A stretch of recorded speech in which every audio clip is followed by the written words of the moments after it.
जय हिंद दोस्तों। 18 जनवरी 2025 के करेंट अफेयर्स का पहला और इम्पॉर्टेंट क्वेश्चन है, भारतीय क्रिकेट कंट्रोल बोर्ड यानी बीसीसीआई ने किसे लोकपाल नियुक्त किया है? आंसर हो जाएगा अरुण मिश्रा। तो दोस्तों, अरुण मिश्रा जी अभी हाल ही में बीसीसीआई के लोकपाल नियुक्त किए गए हैं। जो अरुण मिश्रा जी हैं वो एनएचआरसी के अध्यक्ष भी रह चुके हैं। दोस्तों, बीसीसीआई में जो लोकपाल का पद होता है वह एक नैतिकता अधिकारी का पद होता है, यानी लोकपाल का काम भ्रष्टाचार से जुड़े मामलों की जांच करना होता है। बात करते हैं बीसीसीआई की, तो इसे board of control for cricket in India बोला जाता है। इसकी स्थापना 1 दिसंबर 1928 को की गई थी। मुख्यालय है इसका मुंबई, महाराष्ट्र में। अध्यक्ष हैं वर्तमान में रोजर बिन्नी। सचिव हैं देवजीत सैकिया, इनकी अभी हाल ही में नियुक्ति की गई है। उपाध्यक्ष हैं राजीव शुक्ला। कोषाध्यक्ष हैं प्रभ तेज सिंह भाटिया। आईपीएल के अध्यक्ष हैं अरुण धूमल और मुख्य कोच हैं गौतम गंभीर। मुख्य चयनकर्ता हैं अजीत अगरकर। हाल ही में की गई कुछ महत्वपूर्ण नियुक्तियां डिस्कस करते हैं। तो तुहिन कांता पांडे अभी हाल ही में नए राजस्व सचिव बने हैं। बहादुर सिंह सागू भारतीय एथलेटिक्स महासंघ यानी एएफआई के नए अध्यक्ष बने हैं। वी नारायणन अभी हाल ही में इसरो के अध्यक्ष बने हैं। मनमीत सिंह अभी हाल ही में पश्चिमी वायु कमान के वरिष्ठ अधिकारी नियुक्त किए गए हैं। फैज अहमद किदवई डीजीसीए के महानिदेशक बने हैं। आशुतोष अग्निहोत्री को भारतीय खाद्य निगम का सीएमडी बनाया गया है। भुवनेश कुमार यूआईडीएआई के सीईओ बने हैं और रजत वर्मा डीबीएस बैंक इंडिया के सीईओ नियुक्त किए गए हैं। आप इस पूरे लेक्चर को बहुत ही ध्यान से लास्ट तक देखिएगा। लास्ट में आपसे क्वेश्चन पूछा जाएगा जिसका आंसर आपको कमेंट बॉक्स में बताना है। दोस्तों, अगर आप चैनल पर पहली बार आए हैं तो चैनल को सब्सक्राइब कर लें, बेल आइकन भी दबा लें, जिससे आपको समय पर सबसे पहले नोटिफिकेशन मिल सकेगा। आप हमारे टेलीग्राम चैनल को ज्वाइन कर लें। टेलीग्राम चैनल का नाम है स्टडी कर ऑफिशियल। जो लोग हमसे नए जुड़ रहे हैं उनके लिए बता दें कि आप स्टडी करके ऐप को इंस्टॉल कर लें। इसका लिंक डिस्क्रिप्शन बॉक्स में दिया गया है। तो दोस्तों, ऐप पर आपको जनवरी से दिसंबर 2024 तक के करेंट अफेयर्स की ई बुक मिल जाएगी, हिंदी इंग्लिश दोनों मीडियम में। इसके अलावा आपको मंथली करेंट अफेयर्स की ई बुक भी ऐप पर मिल जाएगी। अगला क्वेश्चन है, क्यूएस फ्यूचर स्किल्स इंडेक्स 2025 में भारत किस स्थान पर है? आंसर हो जाएगा दूसरे स्थान पर। तो दोस्तों, लंदन में अभी हाल ही में क्यूएस ने पहली फ्यूचर स्किल इंडेक्स 2025 की रिपोर्ट जारी की है। तो इसमें भारत को सबसे तैयार नौकरी बाजारों में 99.1 अंक के साथ दूसरा स्थान दिया गया है। यानी कि दोस्तों, जो इंडिया है वो नौकरी बाजार के रूप में उभर रहा है, यानी कि यहाँ पर नौकरी के ज़्यादा चांस हैं। ठीक है, तो इस इंडेक्स में भारत दूसरे स्थान पर है, अमेरिका पहले स्थान पर है और मैक्सिको तीसरे स्थान पर है। इस सूची में भारत की जो ओवरऑल रैंकिंग है वो है 25। भारत स्किल फिट श्रेणी में 37वें स्थान पर रहा है, एकेडमिक रेडीनेस श्रेणी में 26वें स्थान पर रहा है और आर्थिक बदलाव श्रेणी में 40वें स्थान पर रहा है। चलिए कुछ इंपॉर्टेंट इंडेक्स डिस्कस करते हैं जो अभी हाल ही में जारी किए गए हैं। तो अभी हाल ही में वैश्विक प्रकृति संरक्षण सूचकांक जारी किया गया था Goldman Sonnenfeld school of sustainability and climate change और biodb.com के द्वारा। इसमें 180 देश शामिल थे। लग्जमबर्ग पहले स्थान पर रहा है। भारत 176वें स्थान पर रहा है। हैनले पासपोर्ट इंडेक्स 2025 अभी हाल ही में जारी किया गया था। तो इसमें हैनले एंड पार्टनर्स के द्वारा इसको जारी किया गया था। 199 देश शामिल थे। टॉप कंट्री सिंगापुर रहा है। भारत 85वें स्थान पर रहा है और दुनिया में सबसे खराब पासपोर्ट रहा है अफगानिस्तान का। दोस्तों, वैश्विक भूख सूचकांक यानी ग्लोबल हंगर इंडेक्स 2024 की बात करें तो इसे वेल्थ हंगर हेल्पे संस्था के द्वारा जारी किया गया था, जो कि जर्मनी की संस्था है। इसमें 127 देश शामिल थे। बेलारूस पहले स्थान पर रहा है। भारत का 105वां स्थान रहा है। आर्थिक स्वतंत्रता सूचकांक 2024 की अगर हम बात करें तो इसे फ्रेजर इंस्टीट्यूट के द्वारा जारी किया गया था। इसमें 165 देश शामिल थे। हांगकांग पहले स्थान पर रहा है। भारत का 84वां स्थान रहा है। इसके अलावा ग्लोबल जेंडर गैप इंडेक्स 2024 को भी आप याद रखिएगा। इसको विश्व आर्थिक मंच के द्वारा जारी किया गया था। 146 देश इसमें शामिल थे। आइसलैंड पहले और भारत 129वें स्थान पर रहा है। इसी प्रकार से पर्यावरण प्रदर्शन सूचकांक 2024 की बात करें तो इसको एल यूनिवर्सिटी अमेरिका के द्वारा जारी किया गया था। 180 देश इसमें शामिल थे। एस्टोनिया पहले स्थान पर रहा है और भारत 176वें स्थान पर रहा है। बढ़ते हैं दोस्तों अगले क्वेश्चन की तरफ। नेक्स्ट क्वेश्चन है, प्रधानमंत्री मोदी ने भारत मोबिलिटी ग्लोबल एक्सपो 2025 का उद्घाटन कहाँ किया है? आंसर हो जाएगा इसका नई दिल्ली में। तो दोस्तों प्रधानमंत्री मोदी जी के द्वारा नई दिल्ली में भारत के सबसे बड़े मोबिलिटी एक्सपो का उद्घाटन किया गया है। इसकी थीम क्या थी? बियॉन्ड बाउंड्रीज, को creating the future of automotive value chain. ठीक है, तो ये थीम आप नोट कर सकते हैं। यह जो आयोजन हो रहा है यह ऑटोमोटिव और मोबिलिटी के सेक्टर में इनोवेशन और इसके अलावा सहयोग और स्थिरता को बढ़ावा देने के लिए आयोजित किया जा रहा है। दोस्तों समिट से रिलेटेड कुछ इंपॉर्टेंट करेंट अफेयर्स डिस्कस करते हैं। तो भारत जनवरी 2026 में 28वें कॉमनवेल्थ देशों के संसदों के अध्यक्षों और पदेन अध्यक्षों की सम्मेलन की मेजबानी करेगा, यानी CSPOC की अध्यक्षता करने वाला है 2026 में भारत। विकसित भारत यंग लीडर्स डायलॉग 2025 का आयोजन नई दिल्ली में किया गया है। प्रधानमंत्री नरेंद्र मोदी जी 10 से 11 फरवरी 2025 को पेरिस में आयोजित किए जाने वाले AI एक्शन समिट में भाग लेंगे। भारत फरवरी 2025 में फर्स्ट वेव शिखर सम्मेलन की मेजबानी करेगा। 24वीं बिम्स्टेक वरिष्ठ अधिकारियों की बैठक अभी हाल ही में थाईलैंड के द्वारा वर्चुअल रूप से आयोजित की गई है। अगला क्वेश्चन है, अमेरिका ने निम्नलिखित में से किन भारतीय परमाणु संस्थानों से प्रतिबंध हटाया है? आंसर हो जाएगा उपरोक्त सभी। यानी दोस्तों अमेरिका के द्वारा बार्क और IGCAR और इंडियन रेयर अर्थ पर जो प्रतिबंध लगा था उसको अब हटा दिया है। तो ये जो प्रतिबंध हटाया गया है इसका मुख्य उद्देश्य है भारत और अमेरिका के बीच ऊर्जा सुरक्षा और वैज्ञानिक सहयोग को बढ़ावा देना। हुआ क्या था दोस्तों कि 11 से 13 मई 1998 के बीच में भारत ने राजस्थान के पोखरण में परमाणु परीक्षण किए थे और इस परीक्षण को नाम दिया गया था ऑपरेशन शक्ति। जब ये परीक्षण हो गए थे इसके बाद कई देशों ने भारत पर आर्थिक प्रतिबंध लगाए थे और अमेरिका ने तब 200 से अधिक भारतीय संस्थाओं पर प्रतिबंध लगा दिया था। तो तभी बार्क, इंडियन रेयर अर्थ और इंदिरा गांधी परमाणु अनुसंधान केंद्र पर भी प्रतिबंध लगा दिया गया था, लेकिन अब ये प्रतिबंध हटा दिया गया है। दोस्तों भारत के परमाणु ऊर्जा संस्थान याद रखिएगा कि कौन कहाँ पर है। तो भाभा परमाणु अनुसंधान केंद्र ट्राम्बे मुंबई में है, इंदिरा गांधी परमाणु अनुसंधान केंद्र कलपक्कम में है, राजा रमन्ना प्रगत प्रौद्योगिकी केंद्र इंदौर में है, परिवर्ती ऊर्जा साइक्लोट्रॉन केंद्र है कोलकाता में, परमाणु खनिज अन्वेषण एवं अनुसंधान निदेशालय है हैदराबाद में और वैश्विक नाभिकीय ऊर्जा साझेदारी केंद्र है गुड़गांव में। आपको याद रखना है कि भारत में परमाणु ऊर्जा बिजली का 5वां सबसे बड़ा स्रोत है। अगला क्वेश्चन है, युद्ध क्षेत्र पर्यटन को बढ़ावा देने के लिए भारत सरकार ने निम्न में से कौन सा ऐप लॉन्च किया है? आंसर हो जाएगा भारत रणभूमि दर्शन ऐप। तो अभी हाल ही में दोस्तों भारत सरकार के द्वारा भारत रणभूमि दर्शन ऐप को लॉन्च किया गया है और इसकी लॉन्चिंग की है रक्षा मंत्री राजनाथ सिंह जी ने।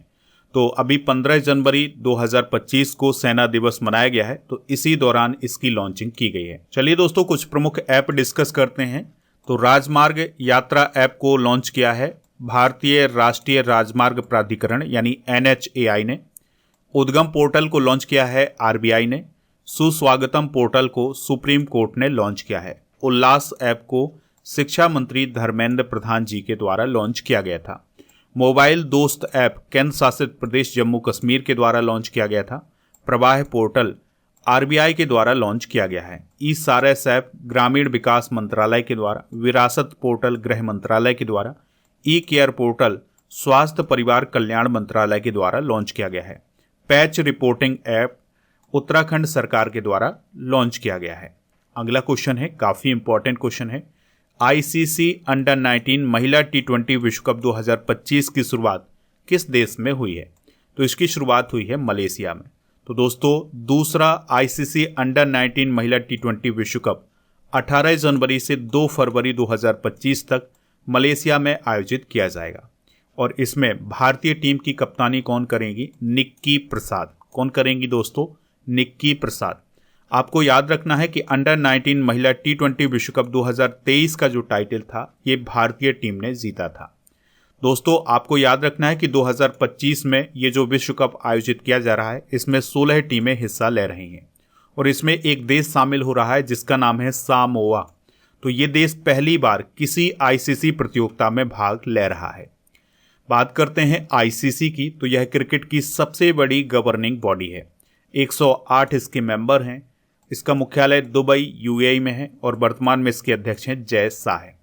दोस्तों चलिए कुछ इंपॉर्टेंट करेंट अफेयर्स डिस्कस करते हैं।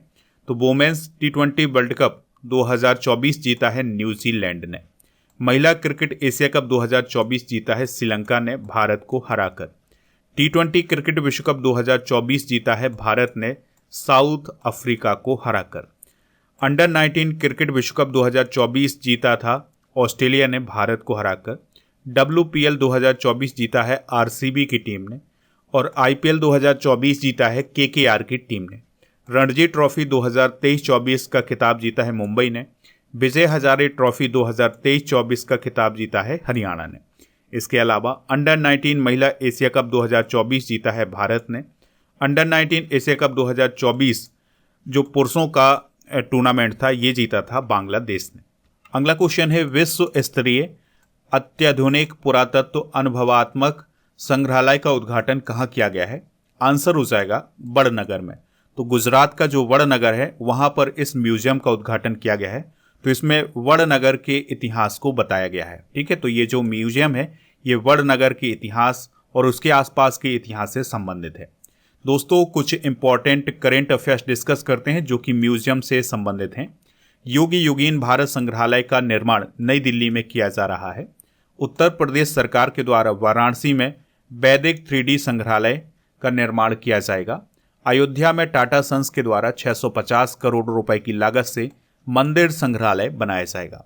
अंतर्राष्ट्रीय संग्रहालय दिवस 18 मई को मनाया जाता है। नई दिल्ली में प्रधानमंत्री संग्रहालय अभी हाल ही में बनाया गया है। भारत का पहला ओपन रॉक संग्रहालय हैदराबाद में खोला गया है। भारत का पहला चंदन संग्रहालय कर्नाटक के मैसूर में खोला गया है और हैदराबाद को भारत का पहला ओपन रॉक संग्रहालय अभी हाल ही में प्राप्त हुआ है। हड़प्पा संस्कृति का सबसे बड़ा संग्रहालय राखीगढ़ी हरियाणा में बनाया जा रहा है। मसूरी में देश के पहले कार्टोग्राफी संग्रहालय का उद्घाटन हुआ है। दोस्तों तिरुवनंतपुरम केरल में विश्व का पहला ताड़ के पत्ते का पांडुलिपि संग्रहालय शुरू किया गया है। प्रधानमंत्री मोदी जी ने महाराष्ट्र के वासिम में पोहरा देवी में अभी हाल ही में बंजारा विरासत संग्रहालय का उद्घाटन किया है। अगला क्वेश्चन है PM museum and library society के अध्यक्ष कौन बने हैं? आंसर हो जाएगा नृपेंद्र मिश्रा। तो दोस्तों भारत सरकार के द्वारा प्रधानमंत्री संग्रहालय एवं पुस्तकालय सोसाइटी का अभी हाल ही में पुनर्गठन किया गया है और जो नृपेंद्र मिश्रा हैं उन्हें इस सोसाइटी का अध्यक्ष बनाया गया है। तो दोस्तों ये जो प्रधानमंत्री संग्रहालय है ये आप सभी को पता होना चाहिए कि ये नई दिल्ली में स्थित है। पहले इसे नेहरू स्मारक संग्रहालय एवं पुस्तकालय बोला जाता था, लेकिन अब इसे क्या बोला जाता है? प्रधानमंत्री संग्रहालय बोला जाता है। तो पहले केवल पंडित जवाहरलाल नेहरू से संबंधित चीज़ें यहाँ पर थीं, लेकिन अब भारत के जितने भी प्रधानमंत्री हैं वो सभी यहाँ पर स्थित हैं। ठीक है, तो जो नेहरू संग्रहालय था वो अब बन चुका है प्रधानमंत्री संग्रहालय और जो प्रधानमंत्री संग्रहालय बना है इसका उद्घाटन प्रधानमंत्री नरेंद्र मोदी जी ने 22 अप्रैल 2022 को किया था। अगला क्वेश्चन है सबसे अधिक ग्रैंड स्लैम मैच खेलने वाले टेनिस खिलाड़ी कौन बने हैं? तो वो बने हैं नोवाक जोकोविच। तो सर्बिया देश के टेनिस खिलाड़ी नोवाक जोकोविच ने सबसे अधिक ग्रैंड स्लैम मैच खेलने का रिकॉर्ड बनाया है, यानी कि इन्होंने सबसे अधिक ग्रैंड स्लैम मैच खेले हुए हैं। तो इन्होंने अब तक 430 ग्रैंड स्लैम मैच खेले हैं। इस प्रकार से उन्होंने रोजर फेडरर का रिकॉर्ड तोड़ दिया है। रोजर फेडरर ने 429 मैच खेले थे। तो इस प्रकार से रोजर फेडरर अब दूसरे स्थान पर आ गए हैं, पहले स्थान पर नोवाक जोकोविच पहुंच गए हैं। रोजर फेडरर किस देश के टेनिस खिलाड़ी थे? तो इनके बारे में आपको याद रखना है कि यह स्विट्जरलैंड से संबंधित थे। फिर तीसरे स्थान पर हैं दोस्तों अमेरिका की सेरेना विलियम्स। तो इन्होंने 423 मैच खेले थे। ठीक है, यानी कि ग्रैंड स्लैम के इन्होंने 423 मैच खेले हैं। अगला क्वेश्चन है किस स्पेस कंपनी ने न्यू ग्लेन रॉकेट को सफलतापूर्वक लॉन्च किया है? आंसर हो जाएगा ब्लू ओरिजिन। तो देखिए दोस्तों अमेजन के जो फाउंडर हैं जेफ बेजोस, तो उनकी एक स्पेस कंपनी है जिसका नाम है ब्लू ओरिजिन। तो इसने अभी हाल ही में न्यू ग्लेन रॉकेट को सफलतापूर्वक लॉन्च किया है। और दोस्तों इस रॉकेट को पहले ही प्रयास में सफलता हासिल हुई है और यह बहुत बड़ा रॉकेट है और इसकी लंबाई है 98 मीटर की। तो इससे जो भारी उपग्रह हैं वो लॉन्च किए जा सकते हैं। तो इसे चंद्रमा तक अंतरिक्ष यात्रियों को ले जाने के लिहाज से डिज़ाइन किया गया है। ठीक है, तो ये सारे फैक्ट आप नोट कर लें। अब हम रिवाइज करते हैं कल के करेंट अफेयर्स को। तो अंतरिक्ष में 2 स्पेस क्राफ्ट को सफलतापूर्वक डॉक करने वाला चौथा देश कौन बना है? इंडिया। एक्सरसाइज डेविल स्ट्राइक का आयोजन किसके द्वारा किया जाएगा? भारतीय सेना के द्वारा। प्यूमा इंडिया की ब्रांड एम्बेसडर कौन बनी है? पीबी सिंधु। इजराइल और उग्रवादी फिलिस्तीनी समूह हमास के बीच शांति समझौते पर कहां हस्ताक्षर किए गए हैं? दोहा, कतर में। सिंगापुर ने मानद नागरिक पुरस्कार से किस भारतीय को सम्मानित किया है? तरुण दास को। अगला क्वेश्चन है, किस भारतीय कंपनी ने फायरफ्लाई नामक भारत का पहला निजी हाइपर स्पेक्ट्रल इमेजिंग उपग्रह तारामंडल प्रक्षेपित किया है? पिक्सल। भारतीय महिला क्रिकेट टीम ने किस टीम के खिलाफ अपना सर्वोच्च वनडे स्कोर बनाया है? आयरलैंड। हाल ही में सरकार ने किस आयोग का पुनर्गठन किया है? परमाणु ऊर्जा आयोग। केंद्र सरकार ने किस वेतन आयोग को मंजूरी दी है? 8वें वेतन आयोग को।